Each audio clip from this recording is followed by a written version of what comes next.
जय Hind. Mission JRF में आप सभी का स्वागत है। आज हम लोग आचार्य रामचंद्र शुक्ल की पुस्तक से आधुनिक काल पढ़ेंगे और जितने भी उसमें महत्वपूर्ण फैक्ट दिए हुए हैं सभी का हमने अच्छे से एनालिसिस किया है, विश्लेषण किया है और उसके बाद आज ये क्लास आप लोग के समक्ष लाए हैं। क्लास प्रारंभ करने से पहले मैं आप सभी को बता दूं कि अगर आप मुझसे जुड़ना चाहते हैं तो MISSION आपको दिख रहा होगा, मिशन जेआरएफ हिंदी।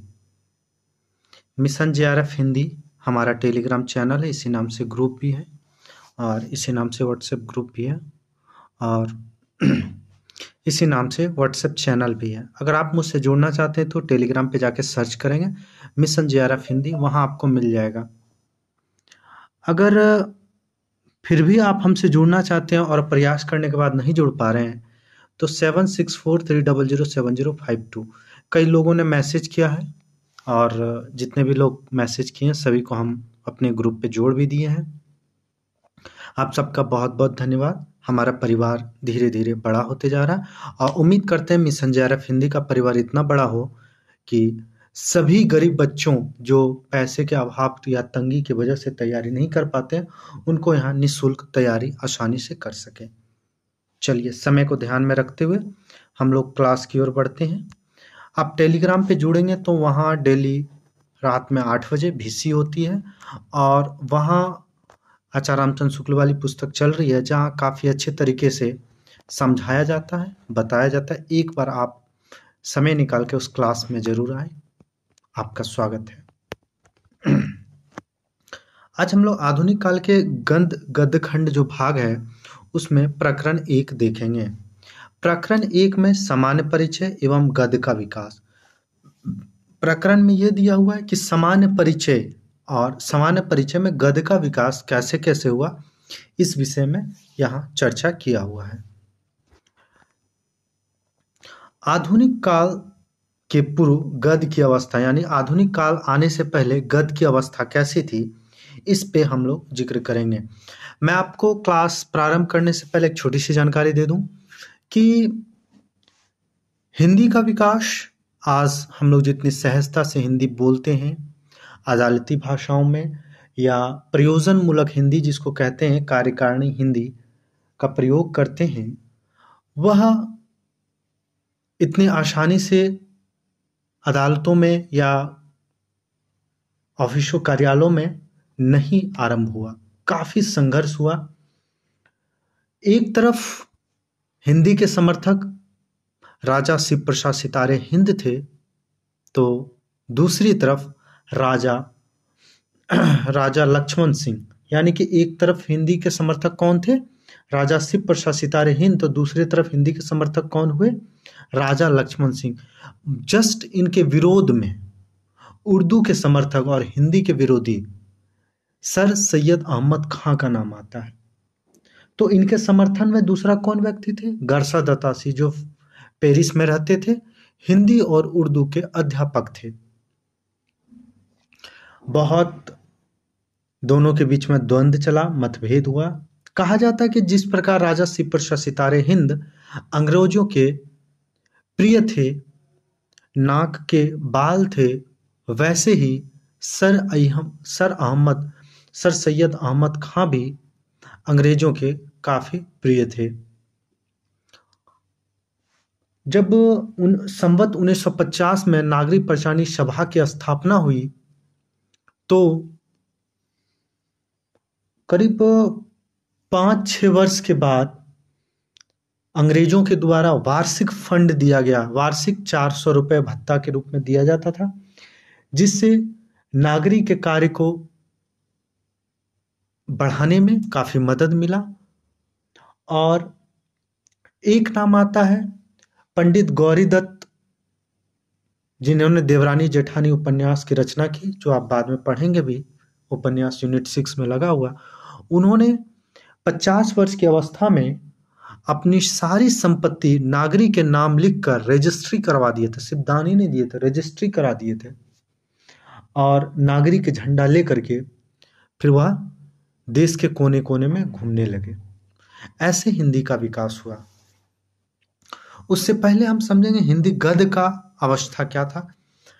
इसमें एक बात मैं आपको कह दूं कि बहुत सारे लोगों का कहना होता है कि हिंदी गद्य का विकास में मुसलमानों को बहुत बड़ा योगदान रहा है, खड़ी बोली गद्य, क्योंकि जो भी मुगल शासक हुआ करते थे उनके अदालती या राजकाज का जो भी काम चलता था वह उर्दू, अरबी, फारसी में चलता था।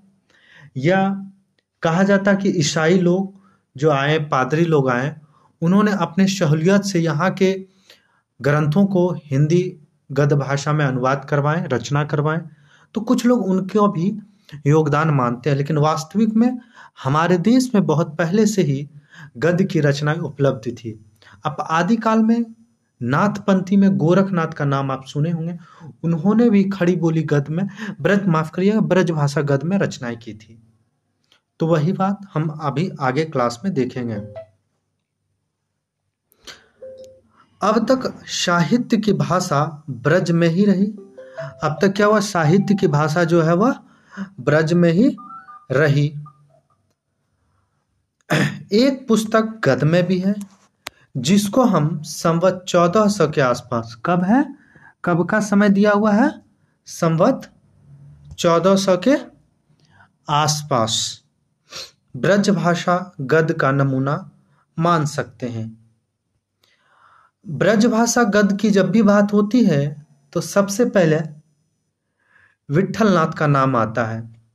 आप सभी को पता होगा, जब आप राम भक्ति शाखा में आचार्य वल्लभाचार्य को पढ़े होंगे तो उनके एक पुत्र थे जिन्होंने उनकी परंपरा को आगे बढ़ाया, और उनके पुत्र के भी पुत्र हुए जिन्होंने उस परंपरा को भी आगे बढ़ाया। तो विट्ठलनाथ वल्लभाचार्य के पुत्र थे, और उनके पुत्र जो थे वह आप लोग कमेंट करके नाम बताएंगे, गौर से नाम है, आप लोग कमेंट करके बताएंगे। तो वही लिखा हुआ श्री गोसाई वही लिखा हुआ श्री वल्लभाचार्य के पुत्र गोसाई विट्ठलनाथ जी ने श्रृंगार रस मंडन नामक एक ग्रंथ ब्रज भाषा में लिखा। यह गद्य अपरिमार्जित और अव्यवस्थित था। इसका क्या तात्पर्य है कि सबसे पहले आपको एक महत्वपूर्ण चीज यहां याद यह रखिएगा, श्रृंगार रस मंडन किनकी रचना है। तो श्रृंगार रस मंडन किनकी रचना है, तो वल्लभाचार्य के पुत्र विट्ठलनाथ की रचना। वह किस भाषा में, तो ब्रज भाषा गद्य में लिखा गया है, और यह अपरिमार्जित और अव्यवस्थित। परिमार्जित मतलब क्या होता है कि किसी चीज को, जैसे कि आप एक हीरा कोई जमीन में पाते हैं तो वह हीरा का महत्व उतना नहीं होता, जब उसके आकार आने के बाद उसकी महत्ता बढ़ती है। तो वैसे ही सब जब मंजित होकर के जब वो शब्द उभरते हैं तो उसका एक अलग महत्व होता है, वह शुद्धिकरण, शुद्ध शब्द होते हैं। तो वही कहा कि परिमार्जित और अव्यवस्थित, यानी कि व्यवस्थित ढंग से कि वाक्यों में एक लयात्मक जो होता है वह चीज इस समय नहीं देखने को मिलता था। पर इसके पीछे जब भी बात कहेंगे आचार्य रामचंद्र शुक्ल, तो हम बार बार कहे थे कि आप बाद में याद रखिएगा। इसके पीछे दो और सांप्रदायिक, देखिए एक शब्द आता सांप्रदायिक। सांप्रदायिक का आप लोग अर्थ सब लोग थोड़ा सा समझने का प्रयास करेंगे। आप लोग नाम सुनेंगे सांप्रदायिक दंगे, तो वहां सांप्रदायिक शब्द का प्रयोग किया जाता है। उस सांप्रदायिक और इस सांप्रदायिक में ज्यादा अंतर नहीं है, थोड़ा सा अंतर है। उस अंतर को मैं आपको समझाने का प्रयास करूंगा कि उस सांप्रदायिक मतलब समूह, और यहां भी सांप्रदायिक का मतलब अर्थ होता समूह। तो समूह जब एक बहुत बड़े समूह एक जैसे होते हैं उसको संप्रदाय कहा जाता है। वही सांप्रदायिक ग्रंथ लिखे गए जो बड़े भी हैं और जिनकी भाषा व्यवस्थित और चलती है। वल्लभ संप्रदाय में इनका अच्छा प्रसार था। इनका नाम 84 वैष्णवन की वार्ता और 252 वैष्णवन की वार्ता है। और यह जो 252 वैष्णवन की वार्ता है और 84 वैष्णवन की वार्ता, यह दोनों रचनाएं गोकुलनाथ की लिखी जान पड़ती है। और यह जो रचनाएं हैं वह हिंदी साहित्य के एक स्रोत के रूप में भी कार्य करते हैं। हमें हिंदी साहित्य के विषय में जब हम जानते हैं, पढ़ते हैं, सुनते हैं, तो वहां पे जो हमें हिंदी साहित्य के विषय का स्रोत का विषय मिलता है वह इन दो रचनाओं में भी मिलता है। इनमें से प्रथम आचार्य श्री वल्लभाचार्य जी के पुत्र गोसाई विठलनाथ जी के पुत्र गोकुलनाथ जी का लिखी कही जाती है, पर गोकुलनाथ जी के शिष्यों की लिखी जान पड़ती है, क्योंकि इसमें गोकुलनाथ जी का कई जगह बड़े भक्ति भाव से उल्लेख है। इसका रचना काल 17वीं शताब्दी के उत्तरार्ध माना जा सकता है। देखिए, यहाँ दो बिंदु महत्वपूर्ण उभर के आए हैं। सबसे पहला,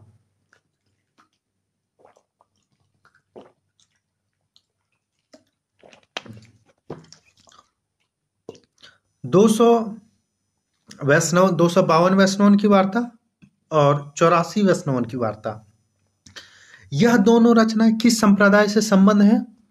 तो वल्लभ संप्रदाय से संबंध है। इसके लेखक कौन है? तो गोकुलनाथ के लेखक हैं इनके। और कहा जाता है कि यह गोकुलनाथ के शिष्यों को, यहाँ दो स्थितियां हो सकती है, यह रचना गोकुलनाथ के द्वारा ही लिखा गया होगा, लेकिन बाद में इसके शिष्य कुछ इसमें अपने तरफ से दोहा या जो भी पंक्तियां जोड़ दिए होंगे जिसमें गोकुलनाथ की भरपूर प्रशंसा मिली हो। ऐसी भी स्थिति हो सकती है।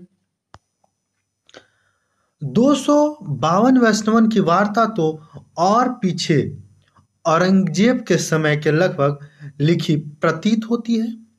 इन वार्ताओं की कथाएं बोलचाल की ब्रज भाषा में लिखी गई है, जिसमें कहीं कहीं बहुत प्रचलित अरबी और फारसी शब्द निसंकोच रखे गए हैं।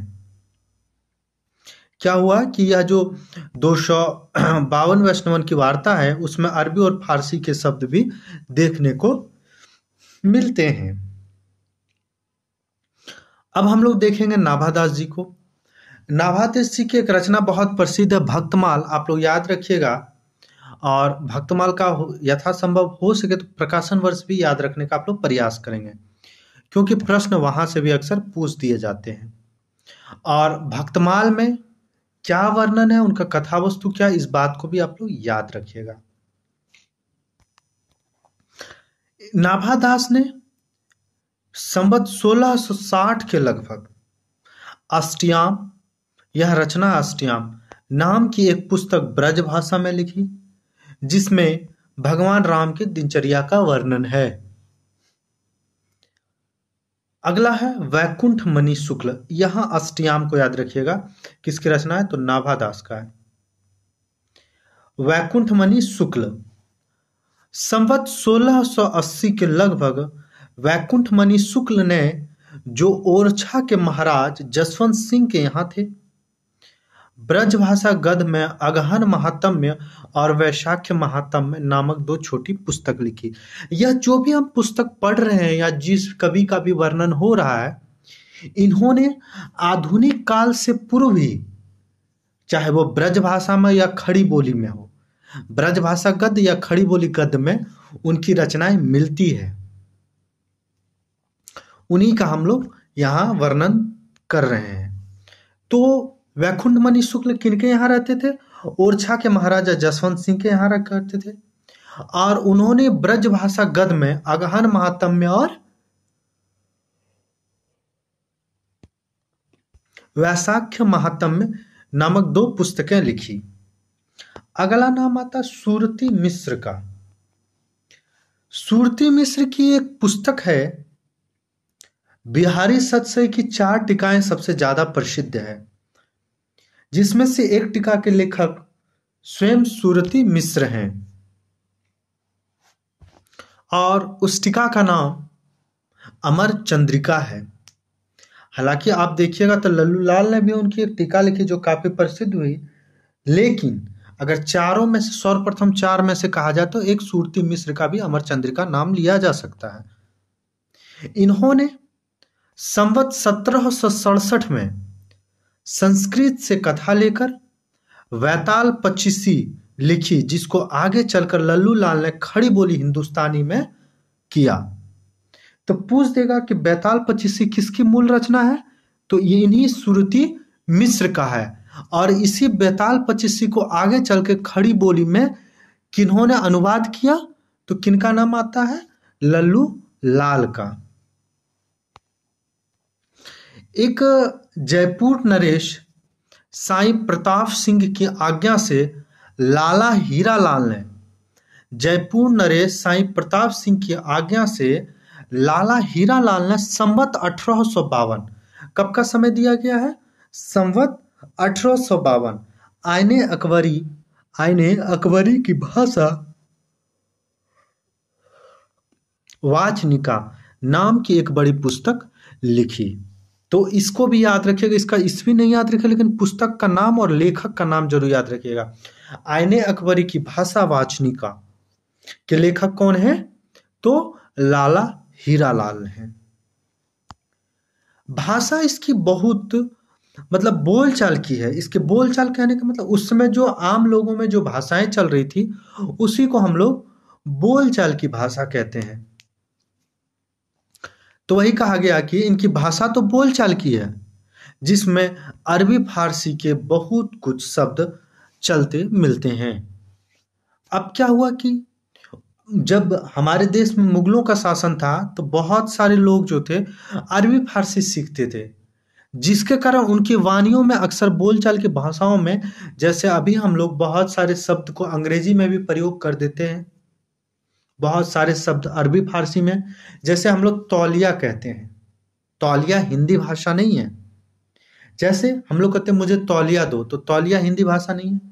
कहते हैं मुझे स्कूल जाना है, तो स्कूल का हिंदी क्या होता है, विद्यालय होता है। तो उसी प्रकार आप इस बात को याद रखिएगा कि उसमें बोलचाल की भाषाओं में बहुत सारे अरबी फारसी के शब्द आ जाते थे, जो आईने अकबारी भाषावाचनिका की पुस्तक में आपको देखने को मिलेगा। संवत 1872 की लिखी जानकी प्रसाद वाली रामचंद्रिका की प्रसिद्ध टीका है। तो एक टीका जो है वह रामचंद्रिका है, किनका, वो जानकी प्रसाद की रचना है। सारांश यह है कि जिसमें गद्य के लिए खड़ी बोली उठ खड़ी हुई, उसी समय गद्य का विकास नहीं हुआ था। जिसमें खड़ी बोली उठ खड़ी हुई उसमें गद्य का विकास अच्छे से नहीं हुआ था, उसका कोई साहित्य नहीं खड़ा हुआ था। इसी से खड़ी बोली के ग्रहण में कोई संकोच नहीं हुआ। अब हम लोग खड़ी बोली गद्य का विकास देखेंगे। उससे पहले मैं आपको बता दूं कि अगर आप मुझसे जुड़ना चाहते हैं तो इस नाम से आपको टेलीग्राम चैनल मिल जाएगा। यह टेलीग्राम चैनल का लिंक है, और तब भी आप मुझसे नहीं जुड़ पाते हैं तो ये मेरा व्हाट्सएप नंबर है 7643007052। खड़ी बोली गद्य का विकास देखेंगे। खुसरो ने विक्रम की 14वीं शताब्दी, कब, खुसरो ने विक्रम की 14वीं शताब्दी में ही ब्रज भाषा के साथ साथ खालिस खड़ी बोली में कुछ पद्य और पहेलियां बनाई थी। आपको पता होगा खुसरो आदिकाल के कवि हैं। करीब 1350 के आसपास इनका समय रहा, 14वीं शताब्दी तो यहाँ दिया हुआ भी है। और इनकी जो बहुत सारी रचनाएं बहुत प्रसिद्ध हुई। इन्होंने 7 पीढ़ी के राजाओं को देखे, और इनकी पहेलियां, मुकरियां या जो भी इनकी रचना है वो बहुत काफी प्रसिद्ध हुई, जिसमें से इनका रचनाएं खालिस खड़ी बोली के कुछ पद और पहेलियां बनाई गई थी। किस खड़ी बोली, ब्रज भाषा में।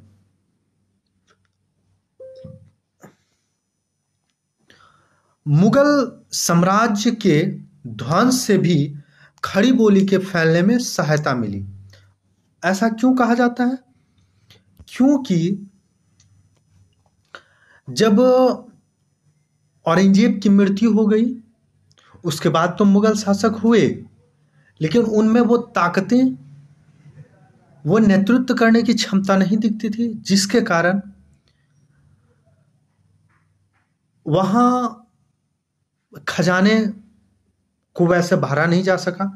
राज कवियों को वो सब चीज पारितोषिक नहीं मिल पाता था जो उन्हें पहले मिला करता था। राज कवि अशरफियों के लिए ही अपनी रचनाएं किया करते थे। तो जब वैसी स्थिति में राज कवियों का अपना जो धन बल था वो नहीं मिल पा रहा था, इसके कारण वह क्या हुए कि उस राजा को छोड़ करके वहां से विस्थापित हो गए। वह देश के कई कोने में जाके बस गए और वहां उसी भाषा में वह रचना करने लगे, जिसके कारण वहां भी खड़ी बोली गद्य का विकास होने लगा।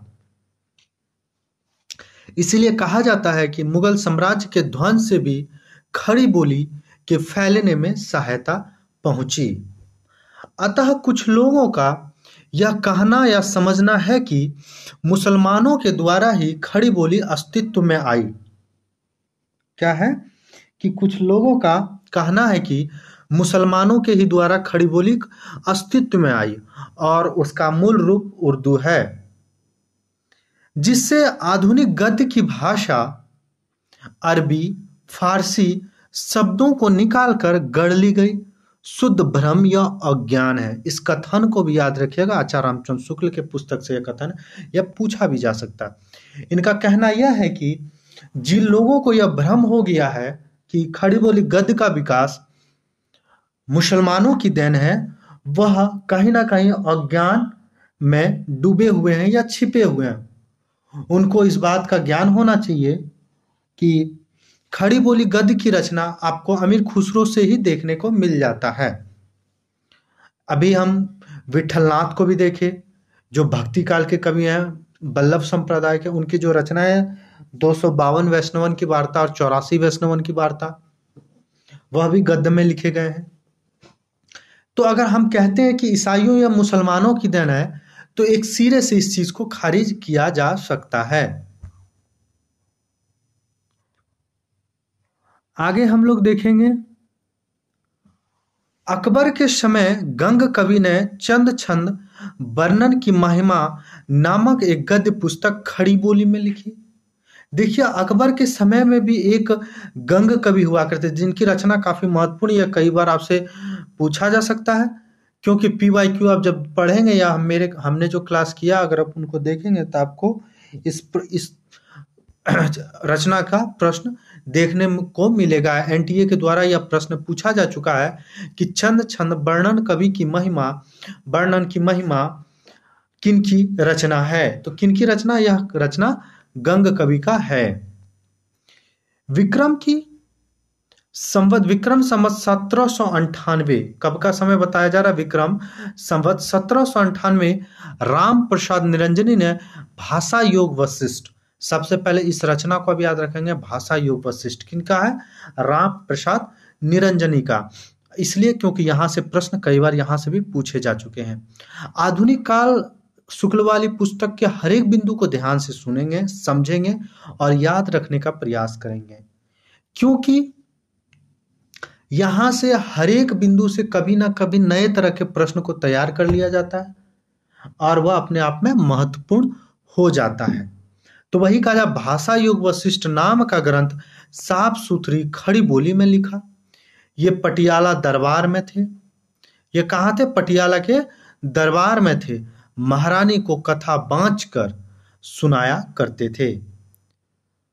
और राम प्रसाद निरंजनी जो हुए, वह मुंशी सदा सुखलाल और लल्लू लाल के 12 वर्ष पूर्व ही हो चुके थे, यानी कि 12 वर्ष पहले ही इन्होंने गद्य में अपनी रचनाएं कर चुके थे। अब तक पाई गई पुस्तकों में यह भाषा योग वशिष्ठ ही सबसे पुराना है। पूछ देगा कि अब तक पाई गद्य की सबसे पुरानी पुस्तक कौन है? तो भाषा योग वशिष्ठ है। यहां से भी प्रश्न आपसे घुमा के पूछे जा सकते हैं, इसको आप लोग याद रखिएगा, जिसमें गद्य अपने प्रस्कृत रूप में दिखाई पड़ता है। इस गद्य की प्रथम पुस्तक और राम प्रसाद निरंजनी को प्रथम प्रौढ़ गद्य लेखक मान सकते हैं। यह पंक्ति मोस्ट इंपॉर्टेंट है, इसको याद रखिएगा। क्या कहा जाता है?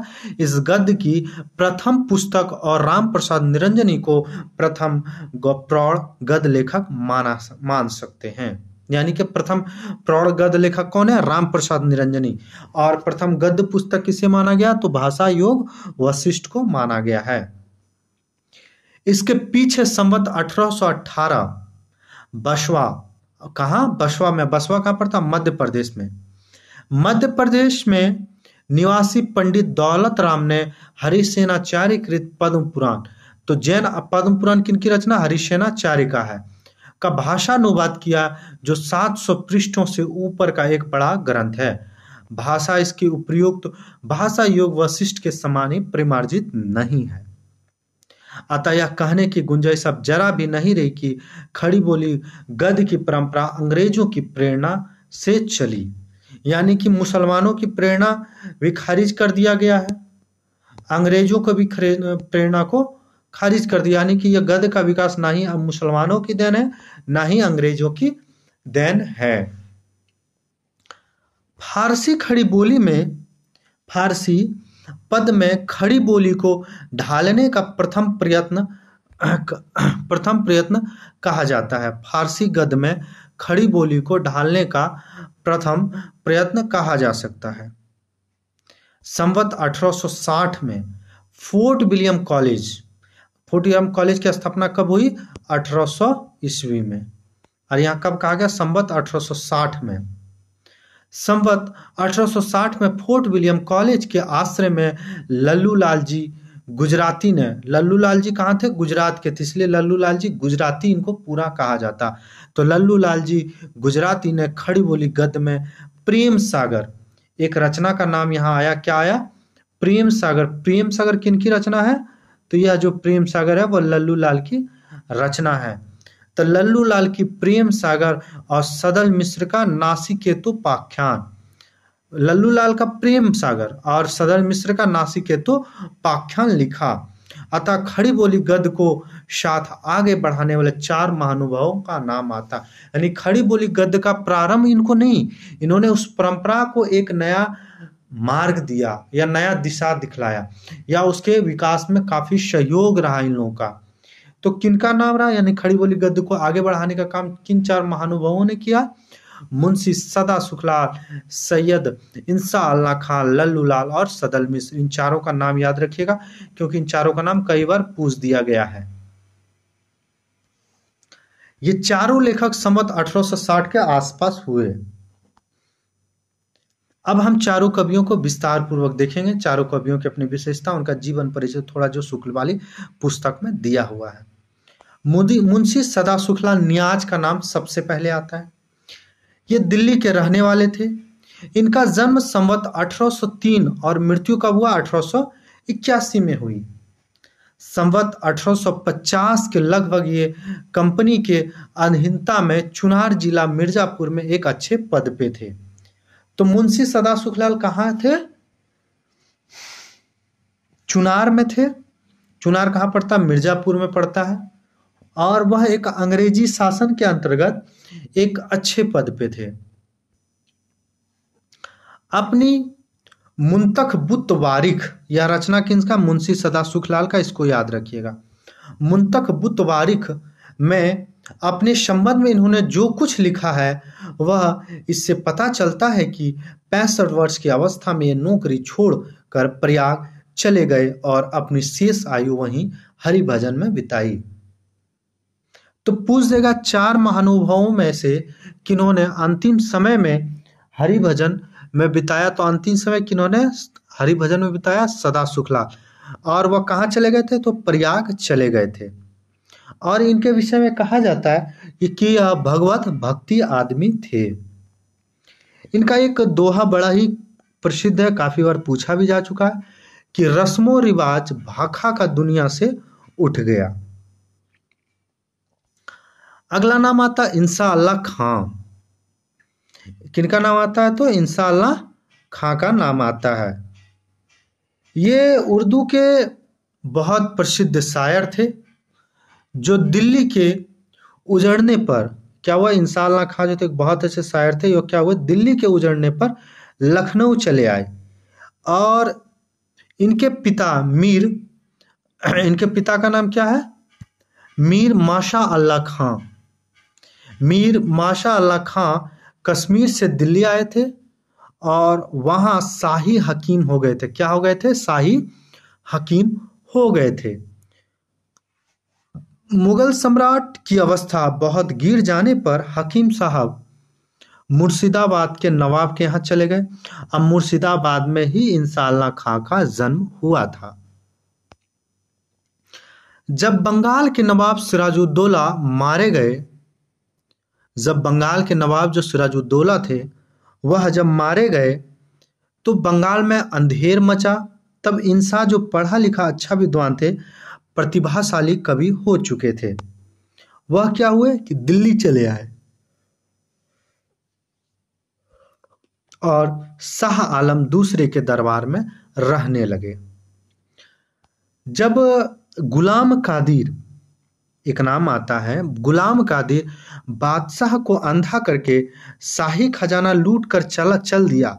शाही खजाना को क्या हुआ? लूट कर चल दिया। तब इंसा का निर्वाह दिल्ली में कठिन हो गया और वे कहाँ वापस चले आए? लखनऊ चले आए। इंसा की रचना जो उदयभान चरित्र या रानी केत की कहानी, जिनका रचना काल संवत 1885 से 1860 के बीच में बताया गया है। तो इंसाल्लाह खां का सबसे पहले आप रचना को याद रखिएगा। इनका यह रानी केत की कहानी कई बार पूछा गया है और इन्हीं का दूसरा नाम क्या है? उदयभान चरित है। तो इसको आप इंसाल्लाह खां की रचना इसको याद रखिएगा क्योंकि यहां से प्रश्न पूछे जा चुके हैं। एक दिन इंसाल्लाह खां बैठे बैठे यह बात अपने ध्यान में चढ़ी कि कोई कहानी ऐसी कहिए कि जिसमें हिंदवी छूट और किसी बोली का पुट न मिले, तब जाके मेरा फूल की कली के रूप में खिले। तब मेरा जी क्या हुआ? फूल की कली के रूप में खिले। इससे स्पष्ट है कि इंसा का उद्देश्य ठेठ हिंदी लिखने का था, जिसमें हिंदी को छोड़कर और कोई बोली पुट न हो। वे अपनी अरबी फारसी मिली हिंदी को ही उर्दू कहते थे। वे क्या कहते थे? अपनी जो लिखते थे उसमें अरबी फारसी मिले ही जो शब्द हिंदी में मिले होते उन्हीं को वो क्या कहते थे? उर्दू कहते थे। और थोड़े बहुत जिस सब हिंदी में संस्कृत मिल जाते थे उसको वो क्या कहते थे? भाखा कहते थे।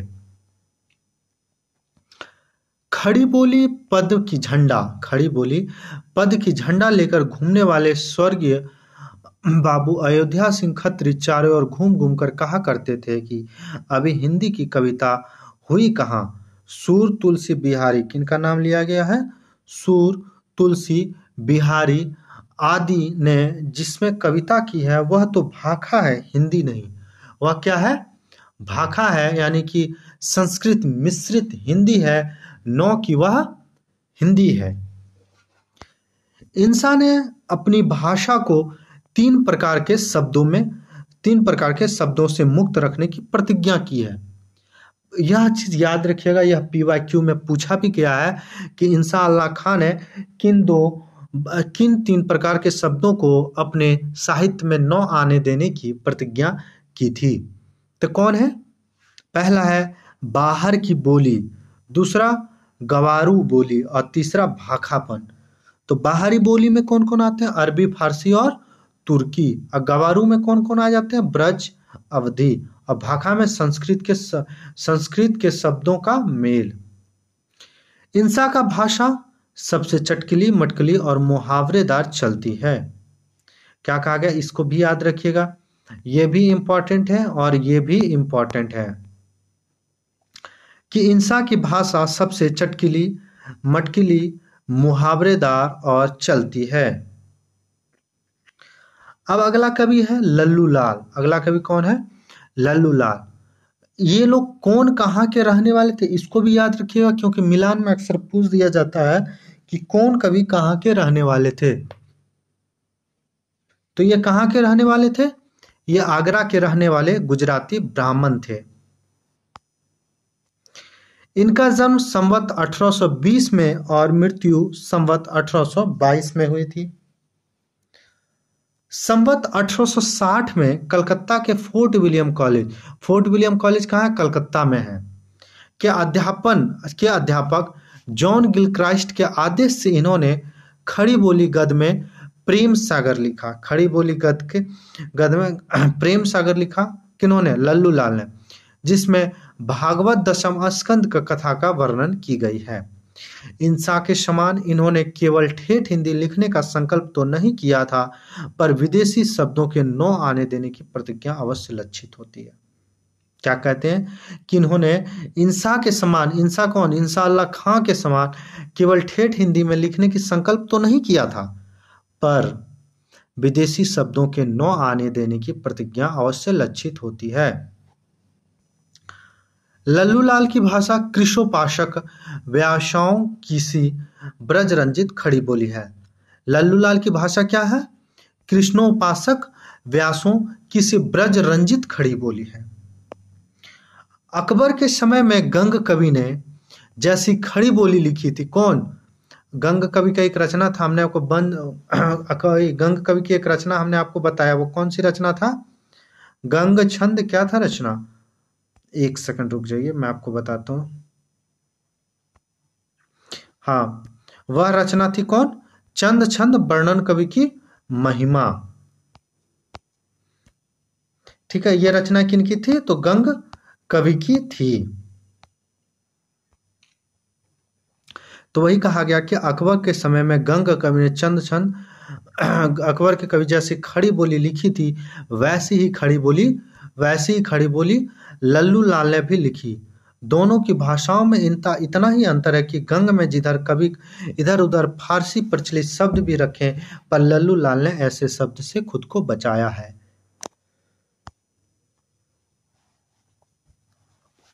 लल्लू लाल ने उर्दू खड़ी बोली, हिंदी और ब्रज तीनों में गद्य की पुस्तकें लिखी। ये संस्कृत नहीं जानते थे। लल्लू लाल के विषय में क्या कहा गया है कि ये खड़ी बोली हिंदी, ब्रज और उर्दू तीन भाषाओं में इन्होंने अपने काव्य की रचना की। ये संस्कृत नहीं जानते थे। ब्रज भाषा में लिखी हुई कथाओं और कहानियों को उर्दू और हिंदी गद्य में लिखने के लिए कहा गया था, जिसके अनुसार इन्होंने सिंहासन बत्तीसी, बैताल पचीसी, शकुंतला नाटक, मधोनल और प्रेम सागर लिखे। तो लल्लू लाल की कौन कौन सी रचना है? एक सेकेंड। लल्लू लाल की कौन कौन सी रचना, इसको आप लोग याद रखिएगा। मैं आपको उसमें हाईलाइटेड कर देता हूं, उसको आप लोग याद रखिएगा। ठीक है, लल्लू लाल की 4 रचनाएं महत्वपूर्ण है। कौन कौन? पहला है सिंहासन बत्तीसी। कौन रचना? सिंहासन बत्तीसी। उसके नाम है बैताल पचीसी, शकुंतला नाटक, मधोनल नाटक और प्रेम सागर। ये 4 रचना किनका है? लल्लू लाल का, जिसमें से 3 पुस्तकें उर्दू में, जिसमें से 5 पुस्तक होंगे जी। एक सिंहासन बत्तीसी 1, बैताल पचीसी 2, शकुंतला नाटक 3, मधोनल 4 और प्रेम सागर 5। इसमें से जो 4 पुस्तकें हैं, कौन कौन? सिंहासन बत्तीसी, बैताल पचीसी, शकुंतला नाटक और मधोनल, ये चारों रचना क्या? उर्दू में है। ठीक है, इनके अतिरिक्त संवत 1859 में इन्होंने राजनीति एक रचना और इन्होंने कौन सी रचना की? राजनीति के नाम से हितोपदेश की कहानियां जो पद में लिखी जा चुकी थी, ब्रज भाषा गद्य में लिखी गई। माधव विलास और सभा विलास नाम से ब्रज भाषा गद्य का संग्रह ग्रंथ भी इन्होंने प्रकाशित किए थे। इनकी लाल चंद्रिका नाम की बिहारी सतसई टीका भी बहुत प्रसिद्ध है, इसको याद रखिएगा, बहुत इंपॉर्टेंट है। लाल चंद्रिका बिहारी सतसई की सबसे प्रसिद्ध टीका है। इन्होंने अपना निजी मतलब अपना पर्सनल प्रेस भी कलकत्ता में खोला था, जिसे संवत 1881 में, जिसे कभी संवत 1881 में फोर्ट विलियम कॉलेज की नौकरी में पेंशन लेने पर आगरे लेते चले गए। क्या हुआ कि उन्होंने 1881 में जब ये रिटायर हो गए थे, तो रिटायरमेंट के लिए जो उनको पैसे मिले थे उसी को लेकर के वह पेंशन से क्या हुआ, तो यह प्रेस को कहाँ ले गए? आगरा ले गए। आगरा में इनका जहाँ अपना घर था, पैतृक या फिर कहिए जन्म स्थान। इन्होंने अपना प्रेस का नाम संस्कृत प्रेस नाम रखा था। इन्होंने प्रेस का अपना नाम क्या रखा था? संस्कृत प्रेस रखा था। चलिए अगला क्लास हम लोग सदल मिश्र से देखेंगे। आप लोग को कैसा क्लास लगा एक बार कमेंट करके जरूर बताएंगे। और अगर आप मुझसे जुड़ना चाहते हैं तो मिशन JRF हिंदी आपको यहाँ तक दिख रहा होगा। ये मेरा, अगर फिर भी आप वहाँ से नहीं जुड़ पाते तो 7643007052 ये मेरा व्हाट्सएप नंबर है। चलिए आप सब अपना सेहत का ध्यान रखिए और आपको क्लास कैसा लगा ये कमेंट करके जरूर बताएं।